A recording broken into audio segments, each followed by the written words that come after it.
जय रघुनंदन जय सिया राम, जय रघुनंदन जय सिया राम। हे दुख भंजन तुम्हें प्रणाम, हे दुख भंजन तुम्हें प्रणाम। जय रघुनंदन जय सिया राम, जय रघुनंदन जय सिया राम। सभी को मेरा राम राम। सभी सुनने वाले, देखने वाले आदरणीय श्रोतागण, दर्शकगण को मेरा आदर भरा नमस्कार।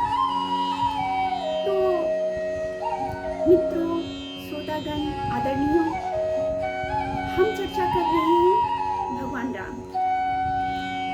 और जब राम की चर्चा करते हैं तो स्वतः नारायण की चर्चा होती है।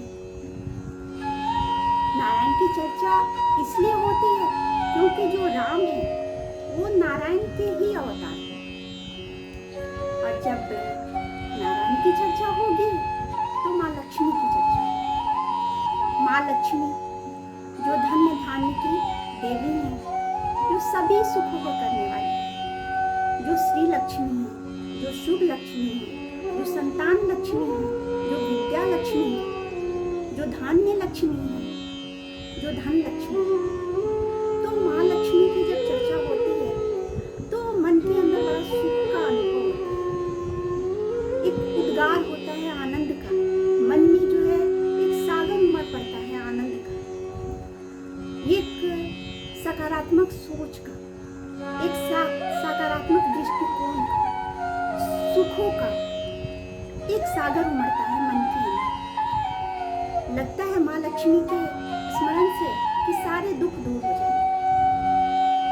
हम जीवन में हैं, इस धरती पे हैं, इस संसार में।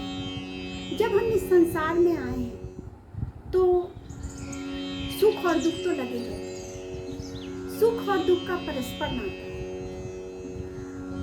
हम जितने सुखी हैं उतने दुखी हैं। ये दोनों जीवन के दो पहलू हैं, इससे कोई भी इनकार नहीं कर सकता है। ना हर मनुष्य सुखी है और ना हर मनुष्य दुखी है। हर मनुष्य के अंदर कोई ना कोई ऐसी भावना है, कोई ना कोई ऐसी इच्छा है जो जिसकी पूर्ति के लिए वह कभी कभी विचलित हो जाता है। दुखों का जब कभी हमारे जीवन में आगमन होता है तो मन विचलित होता है। और माँ लक्ष्मी उन दुखों का निवारण करती है। विष्णु प्रिय नमस्तुभ्यं, नमस्तुभ्यं जगद्दिते, अत्यहंतुं नमस्तुभ्यं समृद्धि कुरु मे सदा। विष्णु प्रिया लक्ष्मी जी का ये मंत्र सुखों को देने वाला है, सुखों को हमारे जीवन में लाने वाला है। महालक्ष्मी की पूजा करने से हमारे सारे दुख दूर हो जाते हैं। माँ लक्ष्मी का प्रिय दिन है शुक्रवार। शुक्रवार जो है वो माँ लक्ष्मी को बहुत प्रिय है। माँ लक्ष्मी को लाल रंग, नीला रंग, श्वेत रंग बहुत पसंद है। कमल का पुष्प उनका प्रिय पुष्प है। तो माँ लक्ष्मी का जब हम उनकी जब चर्चा करते हैं, माँ लक्ष्मी की जब चर्चा करते हैं तो हमारे मन के अंदर ये सवाल आता है कि माँ लक्ष्मी की उत्पत्ति कैसे है। तो आप जानते हैं कि भगवान हमारे समझ से बहुत आगे की चीज है। हम पुराणों में जो पढ़ते हैं, ग्रंथों में जो पढ़ते हैं, उसके ही अनुसार हम कोई बातें करते हैं। तो जैसे मैंने बोला कि राम के जन्म के बारे में भी, हनुमान जी के जन्म के बारे में भी विभिन्न अलग अलग तरह की चर्चाएं आती, अलग अलग तरह की बातें ग्रंथ में है। कई प्रसंग आते हैं। तो माँ लक्ष्मी के बारे में भी ऐसे ही कुछ प्रसंग हैं जिसमें कहीं बताया गया है कि माँ लक्ष्मी का जन्म जो हुआ है क्षीर सागर मंथन से हुआ है। क्षीर सागर के मंथन से ही माँ लक्ष्मी की उत्पत्ति। माँ लक्ष्मी की उत्पत्ति के बारे में एक चर्चा और भी आता है, एक प्रसंग और भी आता है कि माँ लक्ष्मी महर्षि भृगु की पुत्री है। महर्षि भृगु और ख्याति की पुत्री है। भृगु ऋषि को जो है सप्त ऋषि में जो है सो उनको स्थान प्राप्त है, जैसा कि आप सब जानते हैं। और कहीं चर्चा आती है, ज्यादातर अधिकांशतः हम यही जानते हैं कि माँ लक्ष्मी जो है समुद्र मंथन से महालक्ष्मी की उत्पत्ति हुई है। तो जैसा कि ज्ञात है कि देवताओं और असुरों के बीच, सुरों और असुरों के बीच जब समुद्र मंथन हुआ, उसमें से कई सारी चीजें निकली थी। कई सारे कहा जाता है कि 14 रत्न निकले थे। महासागर के मंथन से 14 रत्न निकले थे। वो 14 रत्न जो निकले थे उन्हीं में महालक्ष्मी की भी उत्पत्ति हुई थी। वो जो 14 रत्न थे, उन 14 रत्नों में था हलाहल। सर्वप्रथम हलाहल निकला था, जिसको भगवान शंकर ने अपने कंठ में धारण किया था। जैसा कि ज्ञात है, इसकी वजह से जो है भगवान शंकर का नाम नीलकंठ पड़ा। उनका कंठ जो है वो नीला पड़ गया था उस हलाहल के असर की वजह से। तो उसका प्रभाव ऐसा पड़ा कि भगवान शंकर का जो ये कंठ नीला पड़ा, क्योंकि उन्होंने इस कंठ पर ही उस विष को, उस हलाहल को रोक लिया था और उस जगह वो स्थान जो है वो नीला पड़ गया, तो उन्हें नीलकंठ कहा जाता है। तो सबसे पहले सर्वप्रथम हलाहल निकला। हलाहल के बाद निकली कामधेनु गाय, जिसकी चर्चा भी आप सुनते हैं हमेशा। कामधेनु गाय वो भी सभी सुखों की करता है। कामधेनु के स्मरण से भी, कामधेनु की पूजा से भी जो है, गौ पूजा को तो हम बहुत ही ज़्यादा महत्व देते हैं। तो गौ पूजा को गौ माता कहते हैं। गौ माता के भी पूजा से जो है धन्य धान्य की पूर्ति होती है। तो फिर निकली कामधेनु। कामधेनु के बाद निकले तो उच्च श्रव अश्व, फिर ऐरावत। ऐरावत के बाद आया कौस्तुभमणि, जिसकी चर्चा मैं कभी करूंगी आपसे कि ये कौस्तुभमणि कृष्ण जी ने धारण किया था, भगवान कृष्ण ने धारण किया था। और इसके बारे में भी एक बहुत ही प्रचलित कहानियाँ हम बचपन में सुनते आए हैं। और कहते हैं कि कौस्तुभमणि से ही संबंधित एक कहानी है कि कृष्ण पर भी कलंक लगा था, कृष्ण पर भी कलंक लगा था इस कौस्तुभमणि को लेकर के। तो वो कौस्तुभ, जिसकी चर्चा हम कभी करेंगे जरूर। तो कौस्तुभमणि, फिर आता है कल्पद्रुम ग्रंथ। कल्पद्रुम ग्रंथ के बाद रंभा अप्सरा जो इंद्रलोक में। फिर महालक्ष्मी की उत्पत्ति हुई। महालक्ष्मी की उत्पत्ति स्वर्ण कलश लिए हुए, स्वर्ण कलश के साथ महालक्ष्मी की उत्पत्ति होती है। कई जगह कहा जाता है कि स्वर्ण को भी महालक्ष्मी के रूप में देखा गया है। इसीलिए किसी भी पूजा पाठ में जब हमें जैसे महालक्ष्मी का व्रत करते हैं तो वहाँ हम स्वर्ण का कुछ रख करके पूजा करते हैं। अगर है तो ठीक है, नहीं है तो कोई बात नहीं। देने वाले वो हैं, दाता तो वो हैं। अब स्वर्ण है, स्वर्ण भी वही देंगे, तो उन्हीं की पूजा करते हैं। तो जब देना होगा देंगे, और अगर पास में है तो हम स्वर्ण को रख करके पूजा करते हैं। तो महालक्ष्मी की उत्पत्ति हुई स्वर्ण कलश लिए हुए, जिसे जिनको विष्णु जी ने धारण किया, जिनको विष्णु जी ने वरण किया। फिर आती है वरुणी नामक मदिरा, वरुणी नामक मदिरा।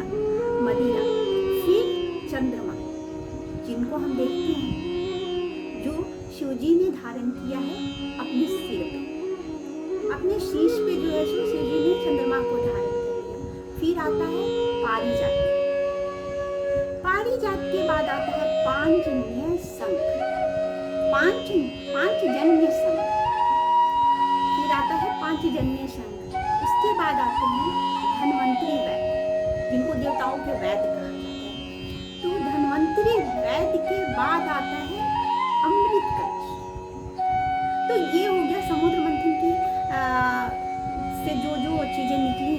तो मेन हमारा जो मुख्य विषय था महालक्ष्मी की उत्पत्ति के बारे में। तो महालक्ष्मी जी का जन्म जो की उत्पत्ति जो हुई, माँ महालक्ष्मी की उत्पत्ति जो हुई है समुद्र मंथन से। ये यहाँ पे हमने शुरू से देखा है, पढ़ा है, जाना है।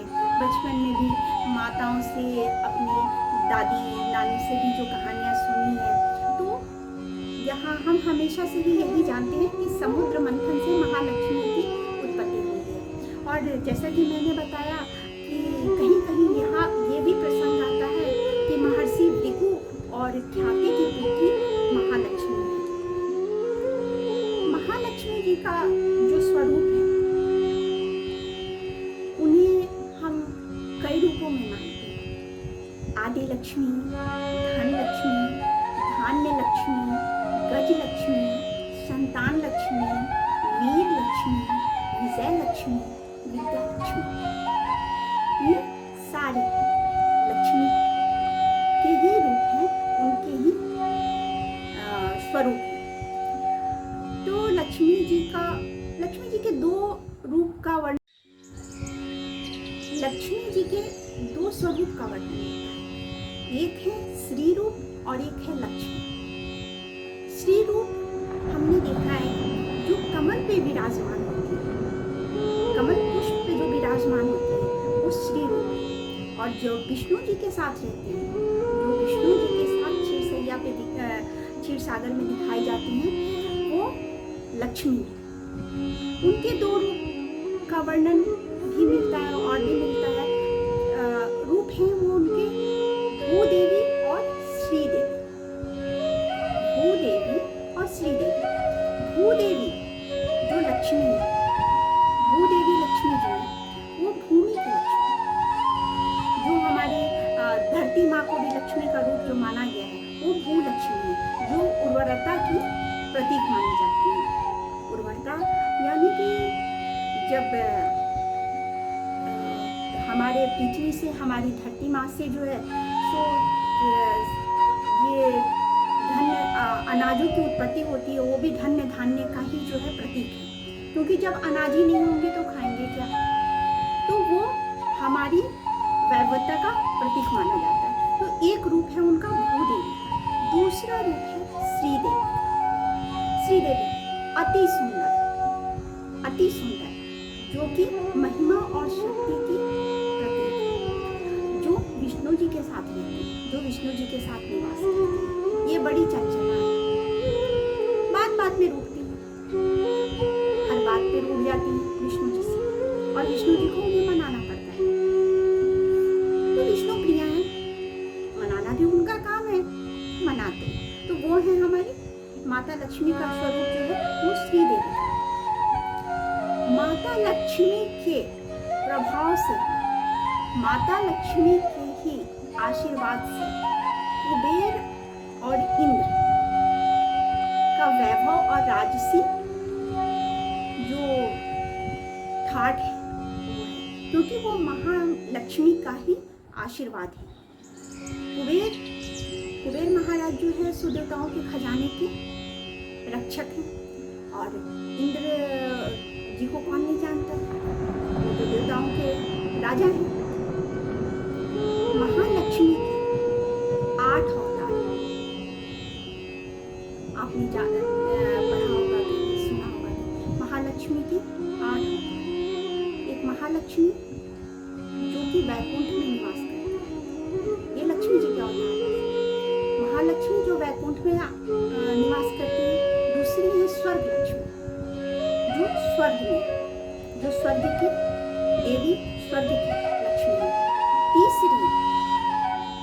तीसरी जो है वो राधा है। राधा निवास करती है गोलोक में श्री कृष्ण के साथ। फिर आता है उनका जो नाम आता है वो है दक्षिणा। जब हम यज्ञ करते हैं तो यज्ञ में जो है सो जो दक्षिणा का का वर्णन है वो दक्षिणा लक्ष्मी, फिर गृह लक्ष्मी, जो स्त्रियों को माना गया है, जो स्त्री घर के अंदर घर में जो निवास करती है वो गृह लक्ष्मी है। फिर शोभा, जो कि हर एक वस्तु में, प्रत्येक वस्तु में है वो शोभा। सुरभि यानी रुक्मणी, ये भी गोलोक में निवास करती है। फिर आती है राजलक्ष्मी। राजलक्ष्मी कहा गया है सीता मैया, सीता मैया जो कि पाताल और भूलोक पर निवास करती है। तो ये महालक्ष्मी के 8 स्वरूप हैं, 8 अवतार मान लीजिए, ये 8 अवतार।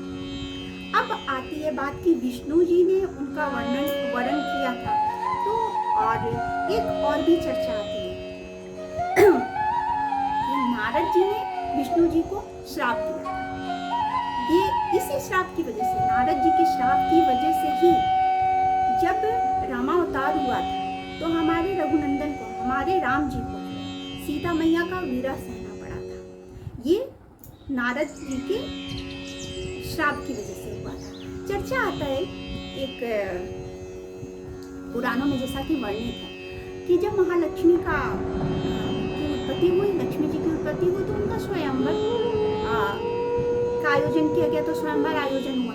महालक्ष्मी जी इतनी सुंदर थी, इतनी उनकी शोभा वर्णन ही नहीं की जा सकती, उनकी शोभा की। तो उन्होंने तो मन ही मन जो है विष्णु का वर्णन कर लिया था। स्वयंवर का आयोजन हुआ तो नारद जी लक्ष्मी जी पर मोहित हो गए। तो उन्होंने विष्णु जी को जाकर कहा, क्योंकि नारद जी तो हमेशा ऋषि रूप में घूमते रहते हैं, अब उनको कौन पसंद करेगा, जैसा कि उनका मानना है। तो देवर्षि गए भगवान विष्णु के पास नारायण नारायण करते हुए और कहा कि प्रभु मुझे ऐसा रूप दीजिए, मुझे श्री हरि का रूप दीजिए, मुझे हरि का रूप दीजिए, क्योंकि हरि से तो सुंदर कोई है ही नहीं। उनका वर्णन जो मिलता है उनको कमल नयन भी कहा जाता है। तो उन्होंने कहा कि प्रभु मुझे हरि का रूप दीजिए। विष्णु जी ने कहा तथास्तु। अब नारद जी खुश होकर स्वयंवर में पहुंचे, लेकिन माँ लक्ष्मी ने तो उनका वर्णन किया नहीं, उन्होंने तो विष्णु जी का वर्णन कर लिया। काफी निराश हो गए। एक मन के अंदर जो एक प्रेम की अभिव्यक्ति हुई थी वो विरह में, वो वेदना में बदल गई और महर्षि वहां से निकले। जब वो वहां से निकले तो रास्ते में एक सरोवर पड़ा तो उन्होंने उसमें अपनी छवि देखी। जब छवि देखी तो उन्होंने देखा कि अरे मेरा स्वरूप तो वानर का है, मैं तो सुंदर हुआ ही नहीं, मैंने तो प्रभु से हरि का रूप मांगा था, उन्होंने तो वानर का रूप दे दिया। तो ज्ञात है कि हरि का मतलब हरि भी है, विष्णु भी है, और हरि का मतलब वानर भी है। नारद जी ने तो खुलकर कहा नहीं था कि मुझे आपका स्वरूप चाहिए, उन्होंने तो हरि का रूप कहा। और ये तो उनकी लीला है, क्योंकि लक्ष्मी जी को तो वर्णन करना था विष्णु जी को, वो तो सदा सर्वदा से उनकी ही प्रिया है। तो लेकिन अपने भक्त का हृदय कैसे तोड़ सकते थे? तो उन्होंने वरदान मांगा हरि का रूप, उन्होंने हरि का रूप दे दिया। हरि का मतलब वानर भी होता है और हरि का रूप विष्णु भी होता है। तो अति क्रोधित हुए नारद जी और पहुंचे विष्णु जी के पास, और क्रोध में उन्हें श्राप दिया। कहा कि जिस तरह से मुझे स्त्री वेदना में रहना पड़ा, जैसे मुझे ये वेदना हुई है, जिस तरह से मुझे ये दुख हुआ है, उसी तरह से आपको भी इस वेदना को सहना पड़ेगा। और उनके श्राप से जब रामावतार हुआ है तो सीता मैया का जो रावण ने हरण किया है, उस हरण की वजह से सीता मैया के वियोग में राम जी को रहना पड़ा। दूसरी बात उन्होंने ये भी कही थी कि जिस वानर का रूप लेकर के आपने मुझे लोगों के समक्ष हंसी का पात्र बनवाया, तो आपको एक समय एक एक ऐसा युग आएगा, एक ऐसा वक्त आएगा, एक ऐसा समय आएगा, एक काल में आपको इन वानरों की सहायता लेनी पड़ेगी और इन वानरों की सहायता से ही आपके अंदर का जो वो वियोग है, जो वो वेदना है, वो समाप्त होगा। तो आप सभी जानते हैं, सभी को ज्ञात है कि रामावतार में जब सीता मैया की खोज हुई थी तो हमारे हनुमान जी, हमारे सुग्रीव जी, हमारे अंगद जी, ये सभी वानर रूप में थे। तो उन सब की ही संगति से, उन सबके ही साथ से, उन सबके मिलाप से ही सीता मैया की खोज हुई और राम का वो वेदना का हरण हुआ, वो वेदना समाप्त हुआ। तो ये है महालक्ष्मी जी की कथा। तो उनके वर्णन को क्या कहना, उनके स्वरूप का क्या कहना, महालक्ष्मी के उनके शक्ति का क्या कहना, उनके भाव का क्या कहना, उनके आशीष का क्या कहना। तो उनके आशीर्वाद से तो सभी धन्य धान्य से सभी धन्य धान्य की पूर्ति हो जाती है। अब एक और भी चर्चा आती है कि माँ लक्ष्मी कहीं उल्लू पे सवार नजर आती है और कहीं हाथी, सफेद हाथी। तो माँ लक्ष्मी की ये दोनों ही सवारी है। उल्लू जो माँ लक्ष्मी विष्णु जी के साथ निवास करते हैं वो है, और जो महालक्ष्मी है उनकी ये जो सफेद हाथी है वो उनका वाहन है। कहा जाता है, ये भी माना गया है कि जो वो उल्लू है वो माँ लक्ष्मी की बहन है, उनकी जो अलक्ष्मी है, उनकी भी चर्चा होती है कई जगह। अलक्ष्मी है और वो हमेशा माँ लक्ष्मी के साथ रहती हैं और उनके साथ ही वो माँ लक्ष्मी जब भ्रमण पे निकलती हैं विष्णु जी के साथ तो उस पे सवार होकर ही निकलती हैं। माँ लक्ष्मी का जन्म का जो दिवस माना जाता है वो शरद पूर्णिमा माना जाता है और जैसा कि बताया मैंने कि शुक्रवार उनका प्रिय दिन है। माँ लक्ष्मी की पूजा जो होती है वो कार्तिक अमावस्या को होती है, अमावस्या का। तो जैसा कि सबको याद है कि कार्तिक अमावस्या दिवाली कहा जाता है, माना गया है कई जगह। और अगर धन्य धान्य की पूर्ति के लिए आप पूजा कर रहे हैं, आपको चाहिए कि माँ लक्ष्मी का आशीर्वाद बना रहे, तो दीपावली के दिन दुर्गा सप्तशती में 100 नाम आते हैं माँ के। उस नाम का कागज पे लिखने से, रात्रि में पूजा के समय कागज पे लिखने से आपकी मनोकामना पूरी होती है। तो ये था आज माँ लक्ष्मी के बारे में हमारी आपकी चर्चा। हमने माँ लक्ष्मी के बारे में सुना। माँ लक्ष्मी की कृपा सब पे बनी रहे, सबके दुख दारिद्र दूर होंगे उनकी कृपा से, उनके आशीर्वाद से। उनके नाम का जाप करते रहिए और उनके नाम से कहीं भी कोई भी दुख स्थिर नहीं रहने वाला है। तत्काल तो नहीं होता, कोई भी काम तत्काल नहीं होता। हर चीज की सफलता के लिए कुछ समय लगता है। तो धैर्य रखें, नारायण का नाम लें, नारायण के साथ महालक्ष्मी तो आनी ही है। तो धन्य धान्य की पूर्ति के लिए आप उनकी पूजा करते रहिए, उनका स्मरण करते रहिए। और जैसा मैंने बताया, दीपावली के दिन की पूजा कीजिए, सारे कष्ट दूर होते हैं। और इसके साथ ही जो है सो आज की चर्चा को हम विश्राम देते हैं। आप सभी सुखी रहिए, माँ लक्ष्मी की कृपा बनी रहे, नारायण की कृपा बनी रहे।